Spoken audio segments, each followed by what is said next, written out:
والدین کے حقوق کے ایمان سے چند معروضات پیش کرنا چاہتا ہوں. دعا ہے کہ اللہ تعالیٰ مجھے سچ کہنے کی توفیق عطا فرمائے. سامعین محترم، جب میں قرآن حدیث کا مطالعہ کرتا ہوں تو میں دیکھتا ہوں کہ اللہ تبارک و تعالیٰ نے اپنی اور اپنے محبوب صلی اللہ علیہ وسلم کی اطاعت کے بعد اس ہستی کی اطاعت اور فرما برداری کو حکم دیا ہے وہ والدین نے. چنانچہ حق تعالیٰ شان نے سورہ بنی اسرائیل کے معاشرے کے فضل کو 6 باتوں کا حکم دیا.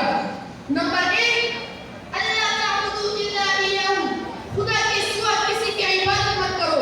نمبر 2، وبالوالدین احسانا، والدین کے ساتھ حسن سلوک کرو. نمبر 3، ولا تقل لهما اف، والدین کو اف تک مت کہو. نمبر 4، ولا تنہرهما، والدین کو نہ جھڑکو.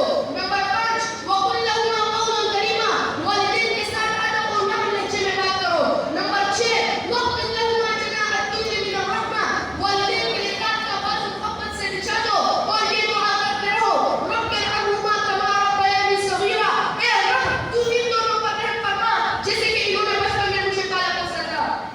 گرامی مدرسہ باپ، والدہ میں 2.5 سال تک اٹھاتی پھرتی رہی، اپنی چادر سے دودھ پلاتی رہی، ہمارے جھولے جھلاتی رہی، ہماری لاڈ اور ناز اٹھاتی رہی، سردیوں کی رات کو اٹھ اٹھ کر ہمارے کپڑے ڈالتی رہی، ہمارے پیشاب کے گیلے بچھونے پر خود سوتی اور سو کا بچھونا ہمارے لیے بچھاتی رہی. گرمیوں کی رات میں آنچل سے ہوا چلتی رہی، منظر عالم شعور میں پہنچے ہمارے اچھے اچھے کھانے پکاتی رہی، ہمارے لیے اندر وسیع عمدہ عمدہ جوڑے کراتی رہی. لیکن افسوس سدا افسوس، آج ہم والدین کی قربانیوں کا، مشقتوں کا اور ان ناقابل فراموش کا صلہ کیا دے رہے ہیں. یہی نہیں کہ دوسروں کے سامنے ان کو جھڑک دیتے، تعلیم حاصل کرنے کے لیے اسکول مدرسہ بھیجے تو بھاگ جاتے اور ان کے ارمانوں کا خون کرتے ہیں. VCR ویڈیو گیم جیسے خرابات سے روکتے تو ہم ضد کرتے اور والدین کے قلب و ضد پر بدحقائی کا مظاہرہ کرتے. بعض علماء نے لفظ گالیاں دیتے تھے، اپنا دین کو دنیا برباد کرتے، اپنا مستقبل خراب کرتے ہیں. بلکہ میں تو کہتا ہوں، بھوک ہمیں لگتی تھی تو رحم والدین کو عطا تھا،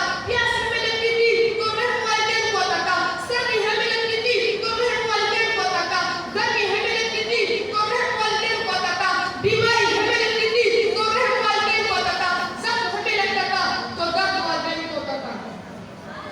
ذرا سی چوٹ لگے تو وہ آنسو بہا دیتی ہے، ذرا سی چوٹ لگے تو وہ آنسو بہا دیتی ہے، اپنی زخم بھری گود میں ہم کو سلا دیتی ہے.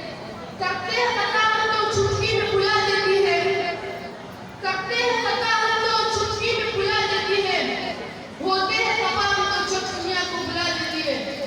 مت کرنا مستقبلوں کو اس ماں سے، مت کرنا مستقبلوں کو اس ماں سے، کیونکہ جب یہ چھوڑ کے جاتی ہے تو گھر کو ویران بنا دیتی ہے. سامعین کی اوقات توجہ فرمائیے.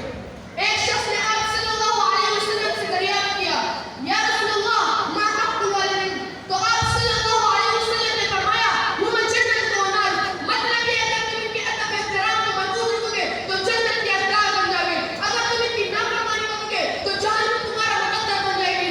اس لیے یہ ایسی ہستی ہے جس کے بارے میں آپ صلی اللہ علیہ وسلم نے فرمایا جو نیک اولاد اپنے والدین کی طرف صرف محبت کی نظر سے دیکھتے تو اسے ایک حج مبرور کا ثواب عطا فرماتے.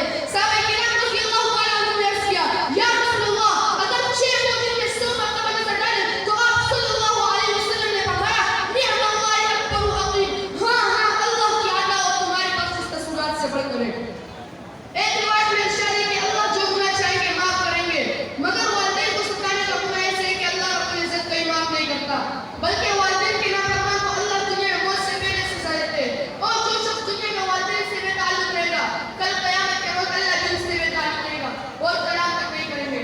میرے ساتھیوں، دنیا کی تمام لذات، واجبات، مرغوبات، مقبولات، مشروبات بلا شبہ نعمت اللہ کی ہے. جس کے ذریعے کسی کو میسر آ جائے وہ شخص اس ہاتھ کا مند و احسان مند ہوتا ہے، اپنے محبت سے اس ہاتھ کو پوسا دیتا ہے. جس ماں نے جس کو 2 مہینے اپنے پیٹ میں رکھا، 2.5 برس تک دودھ پلایا، والدین راتوں کو اس کے لیے جاگے، اس کی راحت کے لیے طرح طرح کی مشکلیں برداشت کرتے ہیں. جب یہ نوجوان ہو گیا اب یہ نادان کہتے ہیں کہ والدین کو مجھ میں کوئی اثر نہیں. حالانکہ کسی شاعر نے کیا خوب کہا، سینے سے لگا کر کہا کرتی کہ ماں مجھ کو، سینے سے لگا